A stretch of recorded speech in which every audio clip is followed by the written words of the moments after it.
Welcome to Chris and Jen in the morning. Where it's always morning somewhere. I'm Chris. And I'm Jen. And we're excited to have you with us today. What do we have on the list to talk about today, Chris? Well, you have this topic of water, and I'm interested to hear, why are we talking about water? Water is important. It makes up 80% of your body. Don't quote me on that. I don't actually have the facts of how much percentage, but it's like an enormous percentage of what is in your body is water, right? It's important. I'm going to say it's probably more around 60. Oh, I don't know. Well, fact check that. But I do have some great facts already prepared about water. Because one of the things that I have been trying to do to take better care of myself is drink enough water. And I have a few questions about water that, as we talk about how do you drink enough water, how do you hydrate enough, the question is how much water should you be drinking? There's all these different kinds of waters, like alkaline water, and, what about electrolyte drinks, and what's the deal on, do you just drink tap water? What do you do? So I did a little bit of fact finding to educate myself on water. And let me just tell you, first of all, jury's still out on some of these topics. Depends on the source, what the advice is. But when thinking about how much water you should drink, so there's the old adage of 8-ounce glasses of water a day, which for those of you who are not mathematicians, that's 64 ounces of water a day.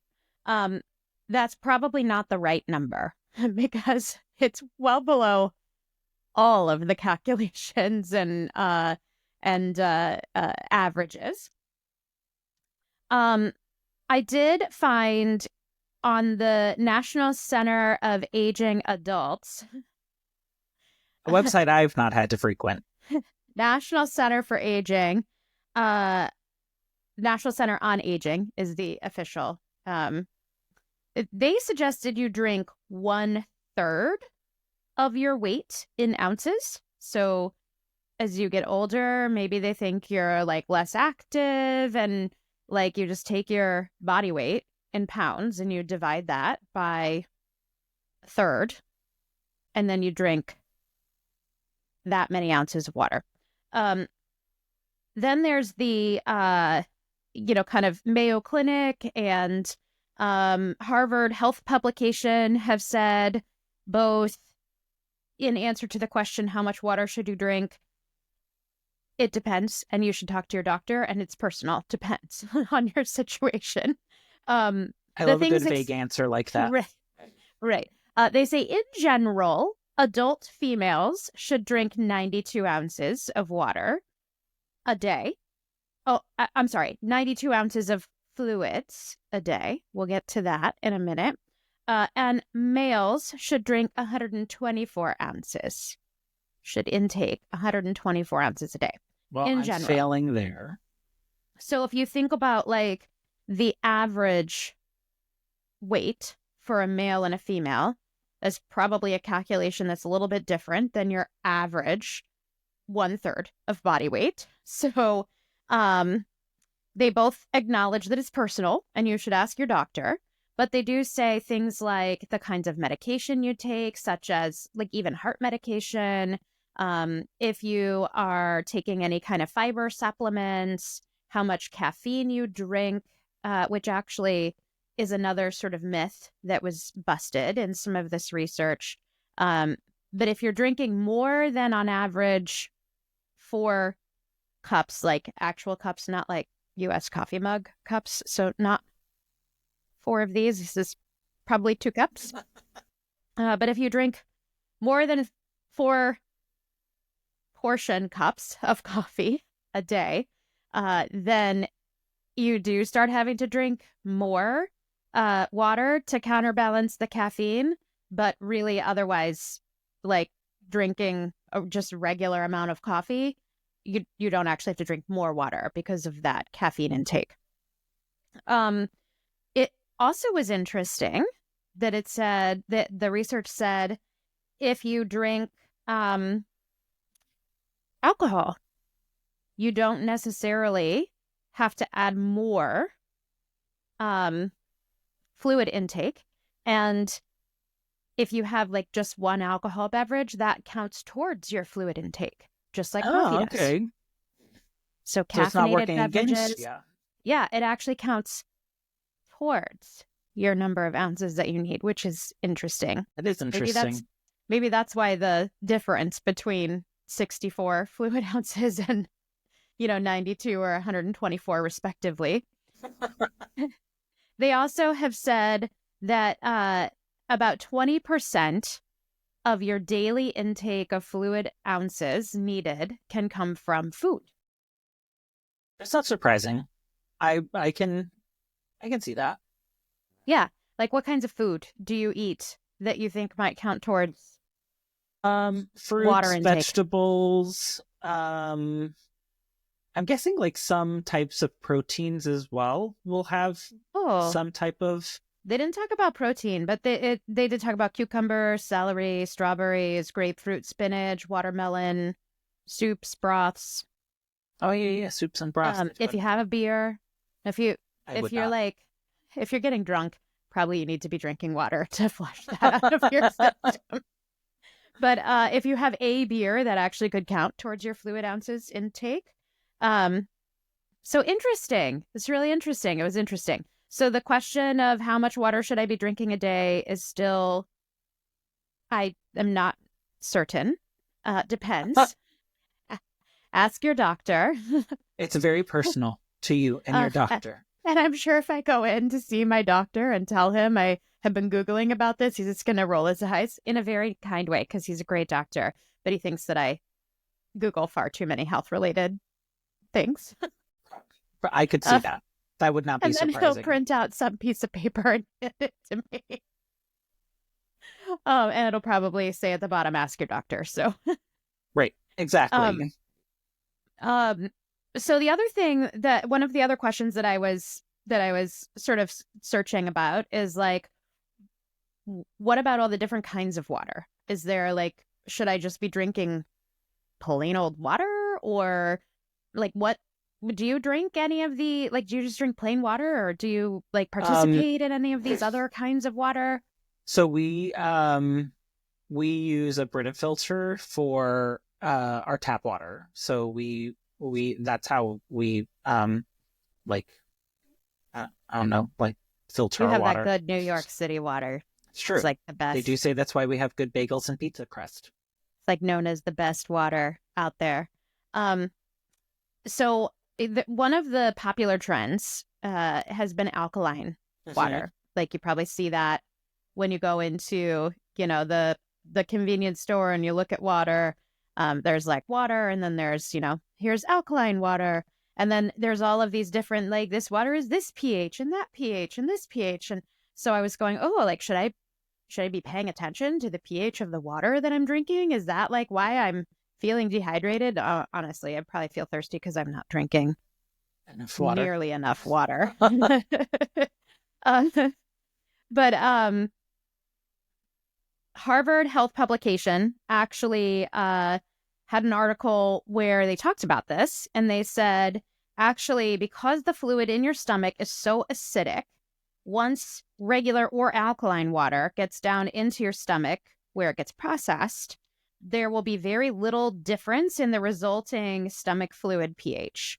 So, like, before it even gets into your bloodstream, like the It's gonna contents be of your stomach neutralized. just do what they're supposed to do and pH balances yourself. It also talked about if it does get into your bloodstream because you drink a ton of alkaline water in a really fast period of time, uh, it might slightly raise the pH of your blood, but your kidneys would work really quickly to go into action and rebalance your blood pH. So, unless you've got some kind of something going on where your kidneys don't work properly, um, it probably actually has no impact on you. So don't pay, double the price for a bottle of It's alkaline all a water. gimmick to try and get people to pay more money for water. I mean, maybe if that's what you need to do to get yourself to drink more water, is this good to drink the water, but it's no better for you than regular water. Yeah, I feel like Frank looked into this a while ago, as we were traveling, and usually that's when we'll get bottles of water for like our hotel rooms and for the cars that we're in, things like that. And I remember him saying something around like glacier water, like that's the like finding like natural spring water, stuff like that is he found something that said like the minerals and stuff that come from it are more natural and like it's better than these other alkaline infused or all the other hy- gimmicky waters. hyper clean water. I Yeah, think after the kind of internet searching that I did and the articles kind of not giving direct advice, they said this is something that needs to be studied further. And I tried to go with like, medical review articles as opposed to like Culligan.com. um, they may be a little, I mean, I'm not saying that they wouldn't give you honest advice, but they may have some skin in that game. yeah, I think Uh, just a little. but all of the like health related organizations, the articles that I could find were, there's nothing, no study has really proven that any of these types of water actually like make a difference. For Just anything. just drink water. If the water Yeah, is safe for drinking, if it is safe drinking water, which is, what you're getting, um, then just drink the water. Um, I think if drinking filtered water helps you drink more water because you like the taste better, then drink filtered water. If you can't afford to drink filtered water and you're just drinking tap water, like the tap water is deemed safe for drinking, unless you're exactly. somewhere where they say don't drink the water. Right. Unless there's a notice out, in which case follow your local healthcare or your health organization's Yeah. guidance. The one other thing that I read is how fast you drink the water matters. So if you're drinking, 96 or 124 fluid ounces of water a day, but you do it like all at once or in big amounts at a time, your body actually doesn't ingest and process the water through to all of your cells and organs. And it just kind of runs right through you. So it's important to be constantly drinking the water all day, not trying to do it all at once. But also, there was some commentary around if you're like flying or something and you're limiting the amount of water that you're drinking during that time period, like it's okay. Your body will catch itself up. You just, if you put yourself into a state of dehydration, that's when you have to start rebalancing. That's what they talked about with electrolytes as well. Like, usually you're taking electrolytes to rebalance once you've already lost electrolytes.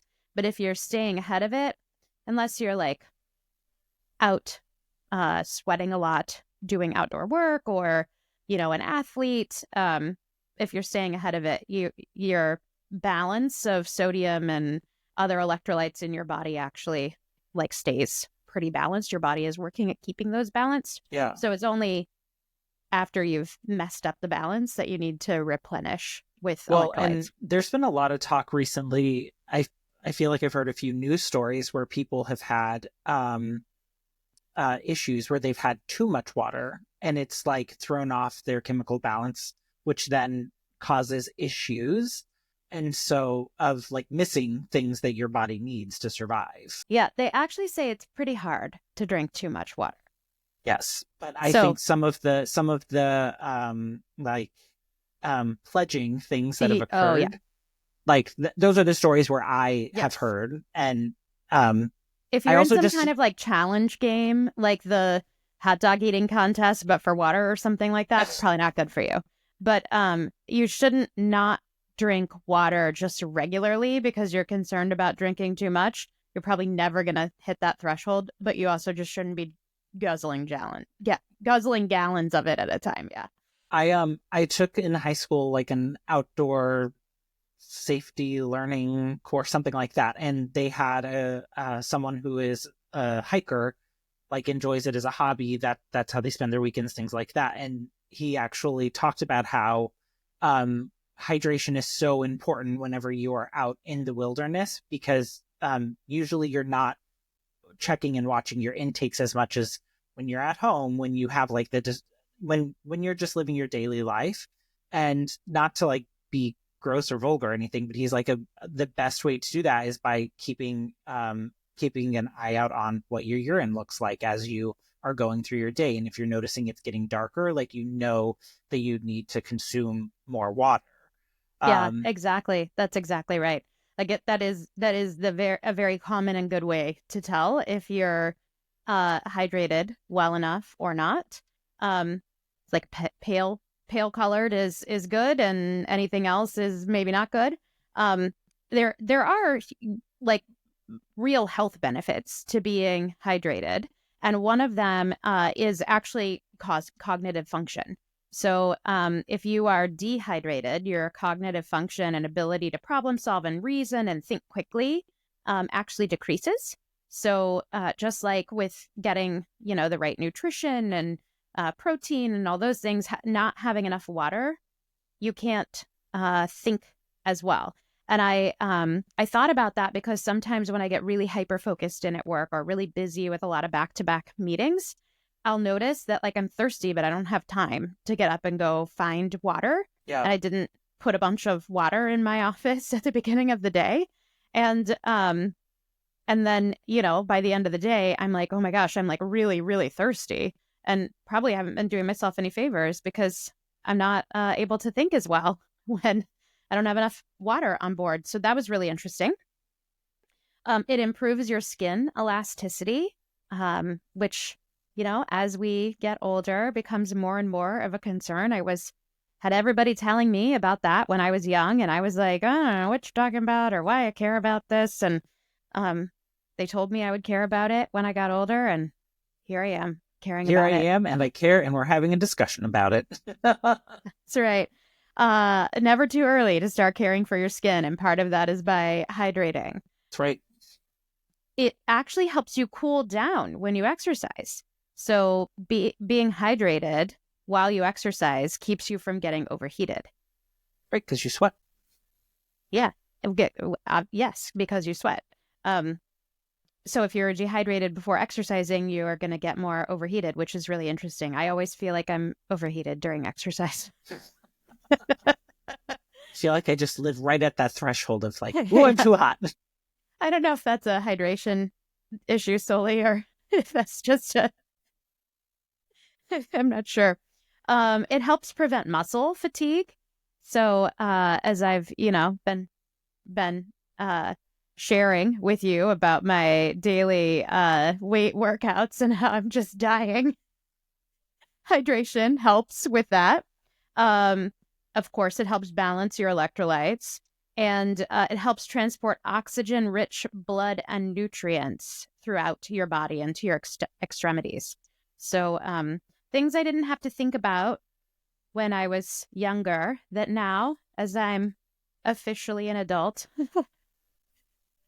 Just I used to recently an adult. I used to ask my very good friend JB, I used to ask her, like, when do you think I'll start feeling like an adult? I already like I have a kid who's, I think at that point he was like in middle school or high school.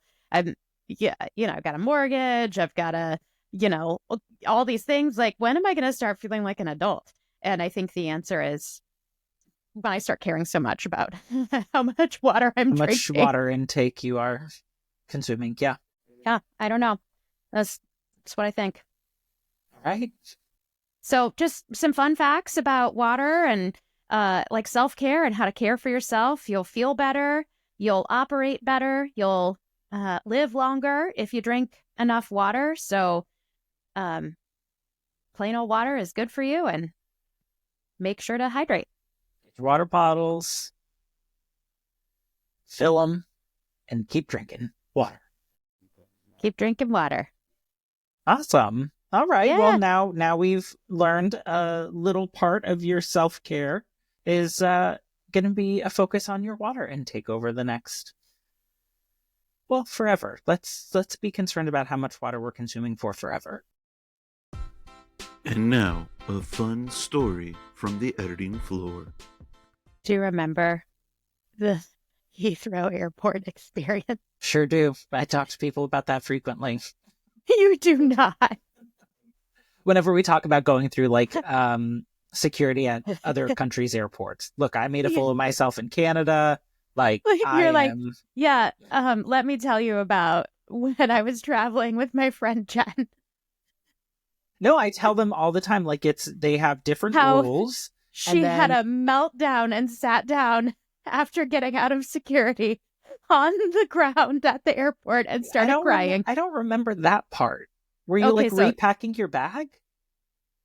um no, I wasn't repacking my bag. I had to throw away some of Right. my toiletries, and I was so mad about it that like I sat down on the floor outside of security and started crying. You don't remember that?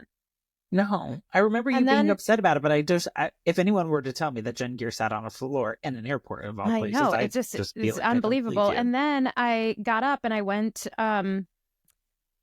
took you to the sundries and things That was shop so at the conveniently airport. placed, So right? conveniently placed, and bought some sundries to replace what I had to throw away and expensed them. As you should. I was so mad that they wouldn't let me. I was like, I already made it to London with this stuff. And they were like, different rules. So I tell people all the time, different rules. Because I Meanwhile, did the same thing with a backpack in Canada. I thought it didn't dawn on me that TSA is not the same everywhere. meanwhile in Bangalore, they let me take a whole mousse cake through the security, melted on my lap while on the plane Well, why would you have even done that? to Dubai. Got it through the security in Dubai, opened it, and I was like, this is just a puddle. It's just a puddle. Yes, Because moose has to be kept cool. the guys at the, here's what happened. All of the lovely, wonderful guys at the hotel in Bangalore that we stayed at, the Leela Palace, um, like made me a cake to say goodbye to me. And they brought me this cake as we were eating our like last meal before we went to the airport. But I was full. I didn't want to eat it, but I didn't want to be rude. And it was like this whole entire cake, like with my name on the top and like farewell. And so I was like, thank you. I'm like really touched that you made me a farewell cake. And they all gathered around and we took selfies together. And like it was really sweet. Um, this is the first time that I went to India. It was just really, really sweet. And so I wanted to like honor their farewell gift and their, kindness and love. And so I was like, can I take it with me? Not because I needed cake on the plane. I mean, they just have so much stuff on the plane anyways, right? Right. Because you're flying Emirates. Uh, but because I wanted to be kind, I just didn't want to eat it then. And so I took it with me and I had to get special permission to get it through security at the airport. And I'm sure that the guys at the airport were all rolling their eyes at me, but it's the whole situation. And they put a special stamp on it and I took it on the plane and we got to Dubai. And in Dubai, you have to go through security again once you arrive from India. And so we go through the security again, and I'm just like, it just smells like rich chocolate ganache. And I open up the box, and it's just a melted. But in the Dubai airport, there's like no trash cans. It's not like a US airport. So I think, and we were there in the middle of the night. I think what I ended up doing was just leaving it on the floor in the hall because Close enough. I couldn't find a trash can. All right. Well, that was a choice. What was I going to do? Take it on the next plane with me? Like, it's not even a cake anymore. It's just a puddle. It's a puddle in a box. Puddle. It's just a puddle in a box. Puddle in a So box. it smells good. Probably would have given you a really bad tummy ache, though. So that's my story. Now back to normal programming. I think we want to talk a little bit about goal setting. So there's like personal life goal setting, and then there's like work life goal setting. And I actually, I'm a big fan of the concept of taking some time for myself personally and having like a annual business review, if you will, with myself, like an annual executive retreat for my own self development. Um, and just think about what it is that I want for the year and like reflect on the year prior and how have I done at meeting my goals, not because I think I need to judge myself, but because I want to make sure I'm on track. Yeah. Um, and so I don't know if you set goals for yourself personally or if you just set goals from a work standpoint, but we kind of want to talk about that today, right? Yeah. I think it's that time of year where at like, at the beginning of the year, the very like January 1st, we think about those things for ourselves. Like what are the goals? What are the things we want to achieve this year for ourselves? But then also usually in work or at work, you have your goal setting season, which is you're aligning, your professional goals with whatever your organization goals may be, things like that. So I just thought it would be interesting for us to talk about that a little bit. And I don't think you can really talk about goal setting also without talking about those performance reviews. And a lot of people may have just finished them or may just be wrapping them up. And so I thought it would be an interesting conversation for us to have. I hate performance review season. At work, you don't appreciate them, not your job. I just like hate the season in general, like just the even though I know it's really important and it's something that can be helpful, there's just so much like anxiety and dread, I feel like, that goes along with performance reviews so So that was often. a question that I wanted to ask you because I know that as we've talked about this before, you've expressed kind of that feeling. Do you, when you think about that, like, is it rooted back in the way that it's been presented, or the way that you've like, is there something that like has caused you to feel that way, or is it just this idea of like, oh my gosh, I have to pull all this information together and supposed to have like a meaningful, in-depth conversation about it? Like, well, Yeah. I think one of the I think it's a few things. So one, I think it can be really intimidating to sell yourself if you're not really comfortable doing that. And that's something that I have tried to lean into more over the last like 10 years, something I've tried to teach my team how to get more comfortable at doing. mhm. But the feedback that I've gotten from my different teams is that they also dread the performance review Yeah, timeframe because it does feel really intimidating. Well, let's just be honest. Usually, performance review season comes at a busy time of year, anyways. It's like the changeover of the year, and there's all these things that have to get done. And so it's usually a busy time in the business. And you have to stop and kind of articulate what are all of the things that you've accomplished over the year, because you're basically trying to say, when you look across the organization and you rate me compared to everybody else, yeah, like I want to make sure that you know what value I brought to the table.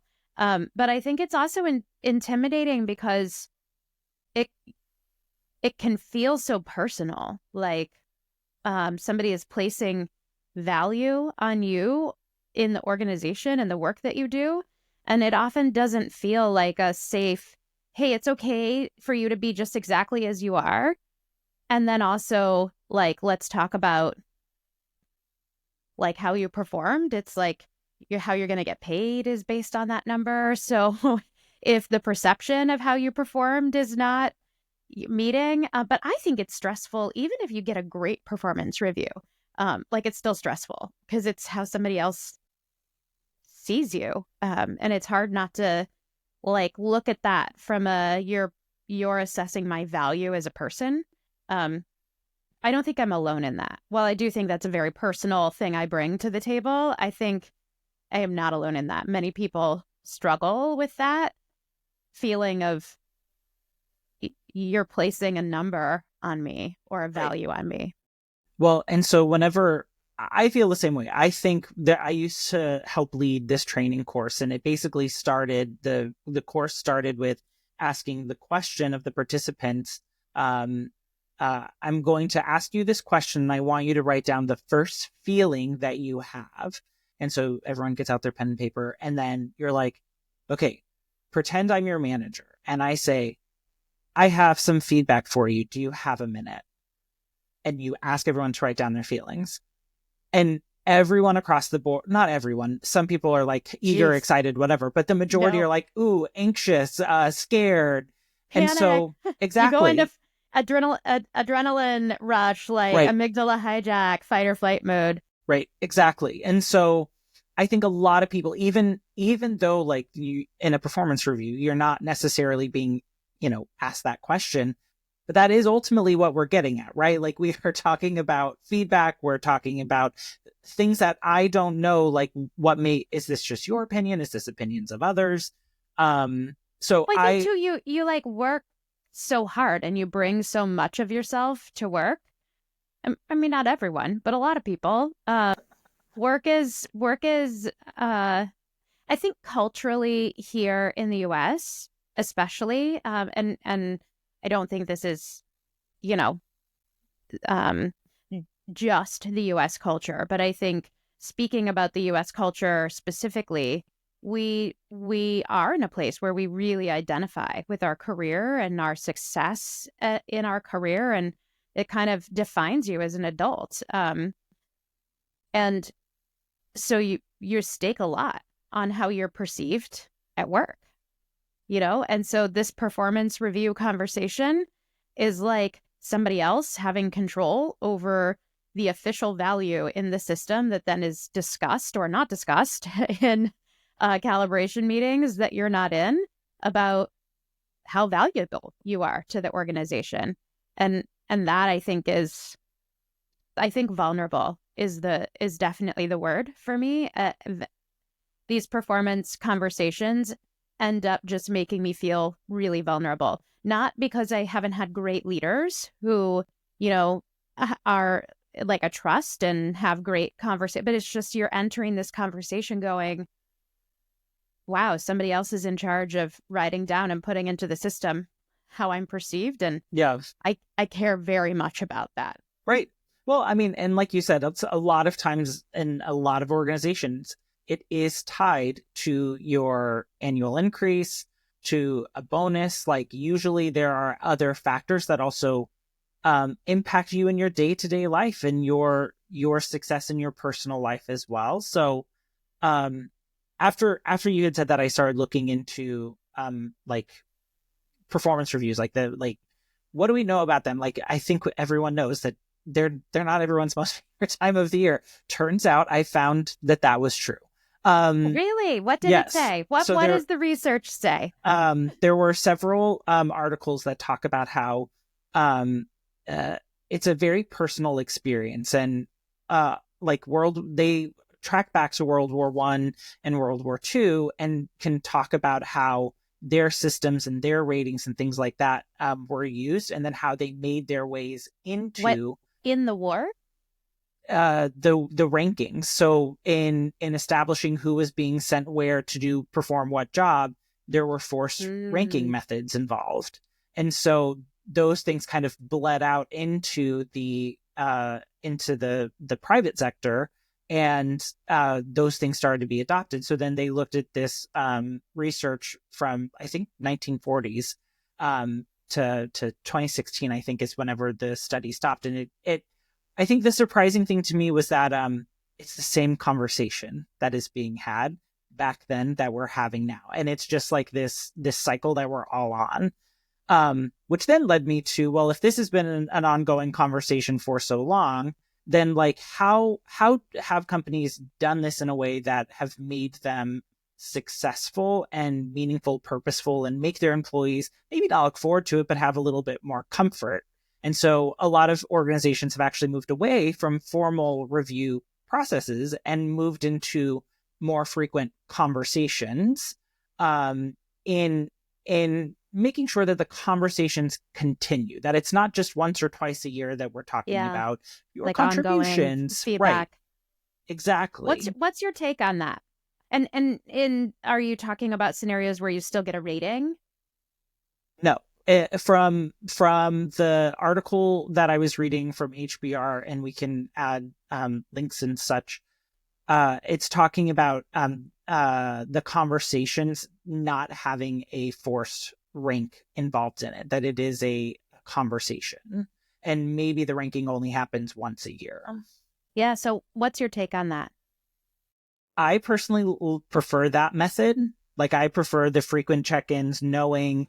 I also think that the way that people manage has changed a lot throughout history, and they do talk about that in the article, of how organizations have either gotten deeper or flatter, and which has its pros and cons. I prefer it because I think it's less of a surprise, and nobody wants to be surprised in that no bad conversation. surprises. Exactly. Yeah. So I personally like it. I like more of that method of frequent conversations, but I still, it's the structure around it that I think I still struggle with. Like, Yeah, I agree, because I've been in organizations where they did move away from the ranking and the rating. And I think what's tough about that is there is still behind the scenes some conversations ordering that happens, because if you're a pay for performance organization like most corporate America is, you have to have some way to figure out how you're going to differentiate pay. And while I love the concept and the idea of moving away from the rating, then it almost feels like it's less transparent about where you stand. And it kind of puts to the forefront this feeling of, well, it's more about politics. It's who had the project, who, had the most visibility. It's who likes who the most. And I mean, let's just be honest, ratings or no ratings, like sometimes those things do come into play from a visibility standpoint.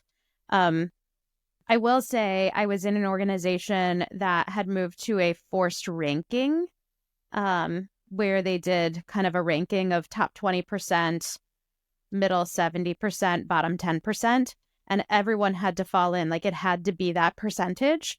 And those were tough conversations to have, because especially when you're in a high performance organization that's very driven, to hear that you're like the middle 70%, which is the majority of people, was really hard. That was a hard message to have to deliver to people, because they care very much. So it's just interesting culturally, and I get it. I get the concept behind why we go through performance feedback season. I think it's really important to be transparent with people in how they're doing. I think it's really important to, if you are a pay for performance organization, be really clear about, how you're differentiating pay. But I just don't know what the answer is on how to make it feel less, personal. Right. So I agree. And I came across another HBR article called Performance Reviews That Actually Motivate Employees. HBR is Harvard Business Review, for those of you who aren't as elite as Chris. You haven't acronymed it yet. It's true. Apologies. But I do. The thing that I appreciated about this review was that it talks about the importance of goal setting and aligning on what the goals are, so that way the individual and the manager are able to move throughout the period, understanding what we're trying to achieve, where you need help, and what does that help look like for you. And it's really written more in a way of like how to make this work for the employee, by understanding what their needs are, what motivates them, and how you show up for them. And it goes even further to say, like, it's not just about like that once or twice a year conversation or whatever formal schedule your organization has chosen, but it's like this ongoing partnership, understanding, whatever you want to call it, that you and the manager work on for you to be successful. I really enjoyed it. I thought it was, to me, more employee focus versus organizational force ranking, things like that, which I think are hard. And that is not to say that there are not organizations where that is necessary because you're big, you're growing. I think it also is very personal to that organization and what they're trying to achieve. Yeah, absolutely. As we kind of set ourselves up to talk about this topic, and as we're talking about it, one of the things that just comes to my mind, keeps coming back to my mind, is what we do have control over is the headspace that we are in when we move into these conversations. And so just doing the work to try and remind yourself, like, this is somebody else's perception. And as I'm articulating, like, what it is that I've done for the year and how would I rate my performance, like, it's just one facet of life. Yeah. And it's just people's perception. So if you don't allow it to become an evaluation of yourself, which is easier said than done, but like, you actually have control over that. So just getting yourself into that mindset where you remind yourself that.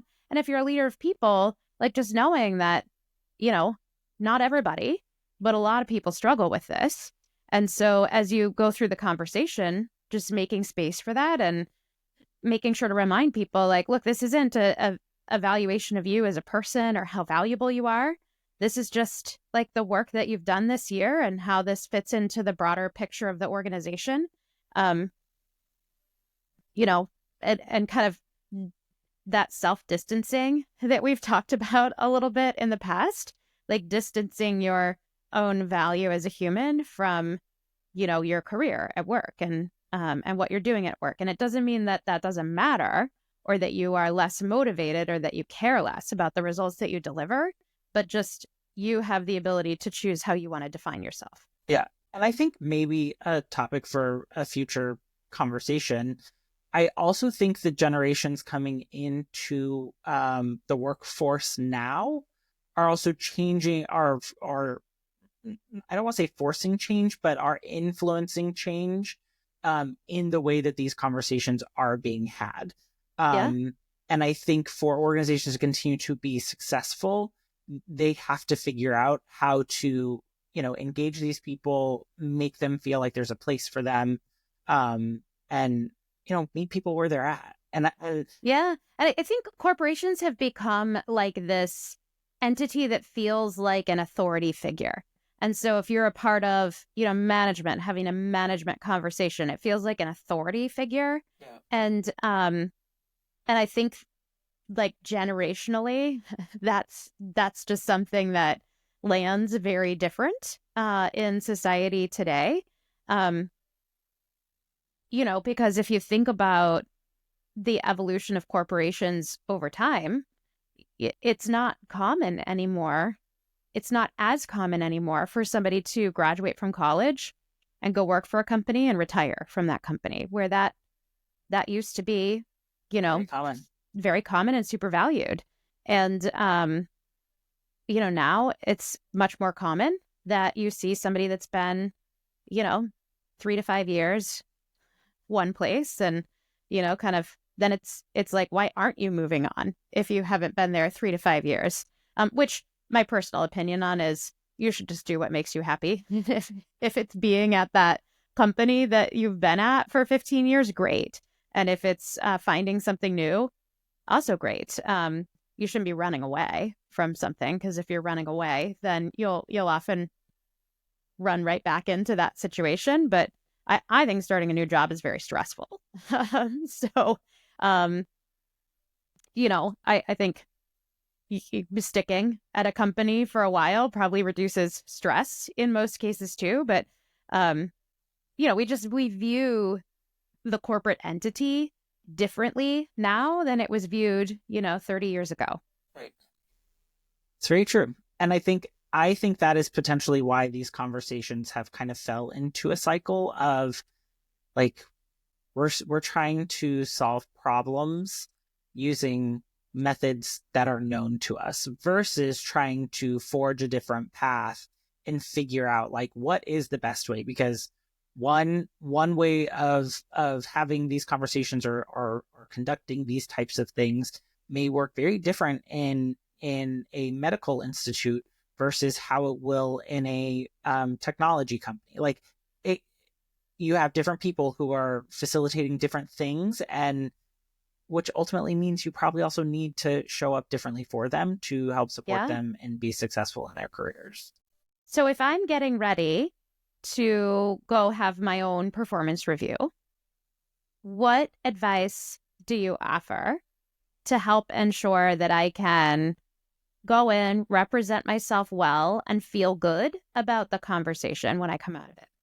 Well, I highly recommend that people think beyond the immediate past, because it's very easy to think about the things that I recently did and want to just talk about those. But I always encourage people to think of it as like storytelling. So start at the beginning and work your way through. Look at your calendars, look at your emails, look at, all the things you've done throughout the year in any capacity that you can, and try to find that through line and hit on those things. And if I Um, did a lot of stuff, should I talk about all of it? I mean, I think you throw in as much as you can, and I don't think you have to talk about all of it. But I think what are the common themes in those projects that you've completed? Because that's showing your strengths. That's showing where you can, like, where your abilities have been used and you've consistently delivered. Yeah, I love that. I love that comment. I think um, one of the things that I was taught early on is to tie back, not to talk about the amount of things you've done, but to tie back to what have you delivered? Like, why does it matter? And Yeah, so but thinking through, how do you show how you delivered if you're not talking about the things that you no, delivered? no, no, not to focus the conversation on the quantity of things that you've done, but instead to talk about um, like what are the results that you've delivered. So instead of going and looking at, well, I worked on this project and I worked on that project and I worked on this project, instead think, here's what I delivered for the organization. And also sometimes to acknowledge, like, I did a bunch of work and we scrapped like the project and pivoted and moved to something else. Yeah. But like, here's what that supported during that time, or here's what we learned from that, or like you just said, focus on the results. So instead of focusing on activities, focus on outcomes. Yeah. And then I would encourage people to now, like in this next part of the year, really focus on that goal setting. Like because I think like that's where you put the car on the road to success. And like truly understanding what you need from your manager and where you start, that may be different than what it turns out to be as the year goes on. But Yeah. I just think if you're all speaking from the same point of view, from with the same understanding, like it makes that ongoing conversation happen, versus those surprises that may pop up throughout the year that cause us all to feel stressed, anxious, and I don't have a minute to talk. Well, what I love about writing down your goals and getting super aligned on goals is that it gives you the power to renegotiate so that as priorities change, as the business pivots, as a pandemic happens and changes what you're going to focus on, an integration comes up, an acquisition, like all of those major things that could throw a wrench in your plan. The business all of a sudden pivots to deliver a new offering. Um, they want to start up in a new country overnight. All those things that you and I have experienced throughout our career together. Um, Having your goals clearly written down from the beginning, and then understanding how things need to pivot and what goals then need to be deprioritized, you can go back and have a conversation and realign, to say, okay, I can't focus on all of these things and these new things. So I assume, my assessment is these two things have to come off the table in order for me to pivot. And that makes sense because they are the least important when you look at the new list. But is that how you see things? And then let's talk about how to take them off the table. Like, is it okay just to push them out? Do we need to find somebody else? If the answer is just no, you have to do it all. Like, I think you have to be able to articulate what's realistic, and that's like an estimation skill that many people just aren't very good at. But I have found that to be a really helpful tool to just pragmatically say, okay, we all know that no one can do everything. So given the new priority, here's what I think needs to be deprioritized. Do you agree? And typically the response to that conversation is either yes or no, let's talk about some of these others and figure out, because I think there may be a different home for them. Yeah. That brings up a really interesting point, and something that I've heard lots of conversations around. Like, who's in charge of having that conversation? Like, is that you, the employee, who should be Yeah. going to your manager, or is that your 100%. manager saying, let's check in? No. So I had a coach who once said to me, Jen, as long as you are getting the things done to make your leader look good, they are never going to ask you to stop. So if you have too much on your plate, you're the one that has to renegotiate that. If you are finding yourself drowning in individual contributor tasks to be able to deliver for the business because you're not resourced appropriately, either you don't have the right skill sets available or you're not staffed correctly, then your leader is never going to come and tell you, rarely, shouldn't say never, but rarely is your leader going to come and tell you, hey, you should stop doing what you're doing that's making me look good. Like, you should stop doing what you're doing that's solving my problems and start focusing on other stuff. And so you kind of box yourself in. So I do think that it is you that has the accountability to go renegotiate, because I tell my team this too. And I try to make it really safe for them to do this, but I'll tell them, like, guys, if I'm asking you to do something and you tell me, sure, okay, I'm assuming you have the capacity. So if you don't, if you're feeling overwhelmed, I'm not just going to know that. You have to tell me. Because I used to think, well, if they're asking me to do it, then there's nobody else to do it. So I just have to get it done.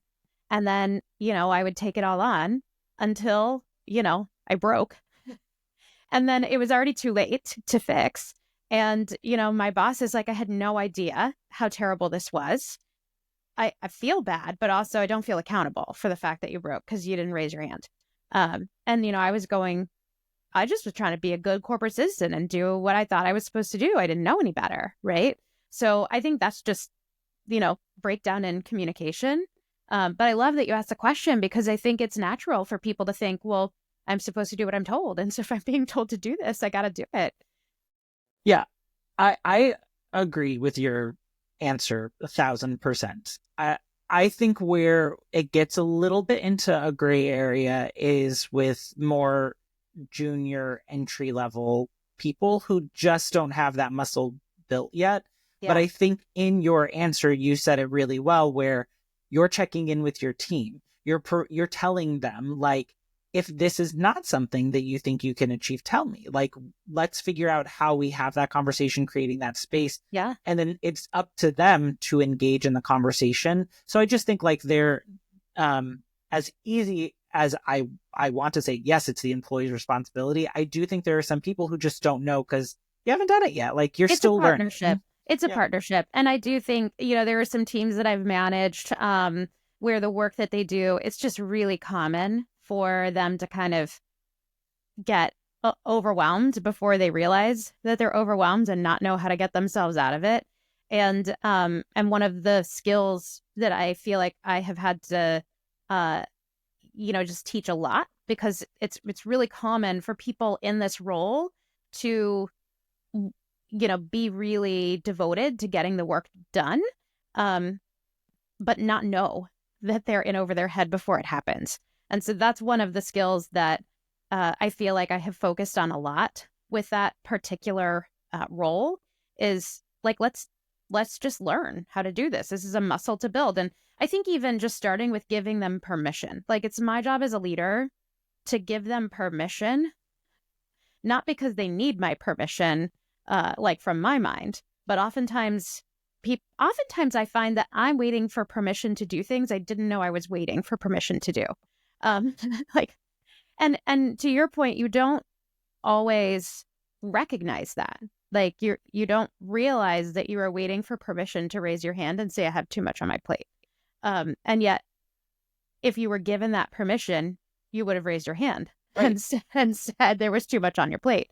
And so I think it's making it safe. It's that partnership of making it safe to have the two-way conversation. And I do think that that is the responsibility of the leader, just because there's positional power involved there, as even if that power isn't wielded, in a way that's like, hey, here's the hierarchical power, it still exists. And so It's I an think, assumed differential. yeah. So I think we have to acknowledge that as leaders and go out of our way to articulate what our expectations are.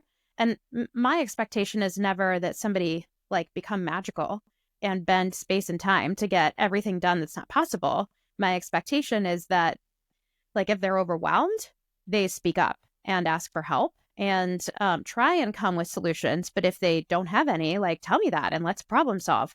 And if it really is a matter of, hey, like, I still expect you to be able to get all this work done, then let's talk about what it is that's preventing you from being able to meet that. Like, is there something else that you're doing that I don't know about? Is there some way to make this faster? Are you filling out like triplicate forms and filing them? And like, yeah, I remember at a company that we worked at, there was this like process that we had to go through. And before I had arrived at the company, they had moved on to a new system, but they had never done away with the manual process that had to happen in order to complete the transaction. And so the new system replaced the need for the old, but no one ever talked about that. And so my assumption was just like this manual process wasn't even happening because, it's all in this new system now. And when I really started digging in with like, what is it that's taking so long? Like, why is this such a thing that takes so long? And then understanding all of the like, oh, we still go through the same old manual process that we used to go through before we had the system in place. Yeah. And it was like, how do you untangle that? Because like we can't keep doing the old and add the new. That makes it less efficient. So I think I do think it's important to go in curious, always, but to be able to have the conversation. Yeah. I mean, I'll share my final thoughts, and then I'm interested to hear yours. I think when it comes to this conversation around performance reviews, performance conversations, goal setting, I think having read the things that I have now, also with my lived experiences, I feel like really anchoring in starting from a place of understanding with my supervisor, with my teammates, and then moving forward and understanding like how frequently are we checking in on this, how are we having the conversations, how are we tracking. It's really important so everyone understands what the expectation is, there's no surprises, but also continues to open up that space for the conversation to be ongoing, so that way as the organization its needs may shift, we're able to evaluate those on a common timeline. Yeah, I think that's great. I would say my final thoughts are like, focus on articulating outcomes. And if you don't know the purpose behind why you're doing what you do or what you spend most of your time on, get more curious and ask those questions. But as you talk about like your performance for the year, don't focus on quantity of tasks, focus on outcome of what's been delivered, focus on like solutions or evolution. Don't sell yourself short if you got 90% of the way somewhere and it was just harder than expected. I think you have the ability to tell the story, so don't sell yourself short. I think the other thing is just if you go into that conversation in that kind of vulnerable place of somebody else is placing an assessment on me, do the mental work ahead of time of reminding yourself that only you get to choose your value. And while you want to be open to feedback because it just helps you, even if you have a really supportive leader or if you have one who's maybe not so supportive, like you're the one that gets to choose whether or not to take their feedback, and place value on yourself because of it. You also get to choose whether or not you agree with the feedback. And I know that's really a lot easier said than done, which is why you have to do the mental work ahead of time. But I think if you make it smaller in your mind, then the conversation's less intimidating, and you kind of rebalance the sort of proverbial power balance, imbalance that happens when you walk into those conversations. Great recap. Love that. Yeah. So we would love to hear your thoughts, opinions, and experiences. Like, how do you feel about performance reviews, whether you're giving them or when you're on the receiving end of those? Do you absolutely love them and live for that time of year? Is it an annoying task? Do you feel vulnerable in those conversations like we've been talking about? What are some of the tips and tricks that you have learned along the way? And if you happen to have a really good story, entertaining story, we'd love to hear that too. So email us, call us, text us. We'd love to hear more from you guys. Yes. All right. Well, thanks for listening in on this episode. Jen, thanks for the robust conversation around water. Drink water. I definitely am going to go fill up my cup and focus on that today. Drink water. And if you want more tips about how to stay healthy and both mentally and physically, subscribe, follow us, and keep checking us out. We love to have you. All right. Thanks, everyone. Bye.